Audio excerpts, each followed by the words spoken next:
Welcome to our Saturdays. എല്ലാരും എത്തിയിട്ട് പോരെ ഈ സ്പീച്ച് സെലിബ്രേഷനും ഒക്കെ. അപ്പൻ ഇപ്പൊ എത്തും, ഒന്ന് വെയിറ്റ് ചെയ്യ്. ആ ഹരിയെ കൂടി വിളിക്കായിരുന്നു. ഓ പിന്നെ വേറെ ആരെയും കണ്ടില്ല വിളിക്കാൻ. അതെ അതെ അതെ, ഹരിയില്ലാരും നമ്മുടെ ഗതി എന്താണെന്നറിയാം. ഓ പിന്നെ പുള്ളിയുടെ പ്രോഗ്രാംസ് ഒന്നുകൊണ്ട് മാത്രമാണ് നമ്മളെല്ലാം സർവേ ചെയ്യണേ. അത് സലാം പറഞ്ഞത് കറക്റ്റ്.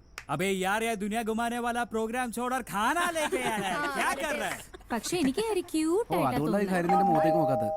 ചെല്ലടി അപ്പനായിരിക്കും. എന്നെങ്കിലും ഒരു ദിവസം അവൻ എന്റെ മുഖത്തേക്ക് നോക്കും. അന്ന് ഞാൻ അവനെ പിടിച്ചൊരു കിസ് അങ്ങ് വെച്ചു.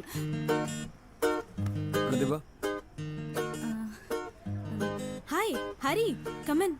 എന്റെ ടിക്കറ്റ് ഹരി വന്ന് ബുദ്ധിമുട്ടുണ്ടായിരുന്നു, ഞാനത് മണിഡേയിൽ കൊടുത്തു വിട്ടേനെ. It's okay, 1 minute.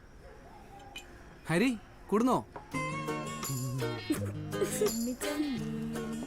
കാരണം ബുദ്ധിമുട്ടാന്ന് പറഞ്ഞത് കൊണ്ടാ ഇത് പ്രോഗ്രാം. എന്തേ കിസ് കിട്ടിയില്ലേ? ഞാൻ പേടിച്ചു. എന്തൊക്കെയായിരുന്നു?